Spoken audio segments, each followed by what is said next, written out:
ગારિયાધાર શહેરનો મુખ્ય માર્ગ, જેને ક્યારેક આઇકોનિક રોડ તરીકે ઓળખવામાં આવ્યો હતો, આજે અત્યંત ખરાબ હાલતમાં જોવા મળી રહ્યું છે. માર્ગ પર જગ્યાએ ખાડા, ઉખડેલું ડામર અને ધૂળના કારણે વાહન ચાલકો, વિદ્યાર્થીઓને તેમજ દૈનિક અવરજવર કરતા નાગરિકો ભારે મુશ્કેલીનો સામનો કરી રહ્યા છે.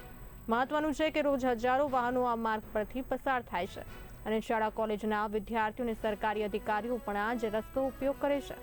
ખાડાઓને કારણે વાહન ચાલકોને અકસ્માતનો ભય રહે છે અને ધૂળથી આરોગ્ય પર પણ અસર પડે છે. ત્યારે જવાબદાર તંત્રની નિષ્ક્રિયતા સામે નાગરિકોમાં ભારે અસંતોષ જોવા મળી રહ્યો છે. નગરપાલિકામાં સત્તા પક્ષનું શાસન હોવા છતાં શહેરના મુખ્ય માર્ગની હાલત વિકાસના દાવાઓ પર પ્રશ્નચિહ્ન ઊભું કરે છે.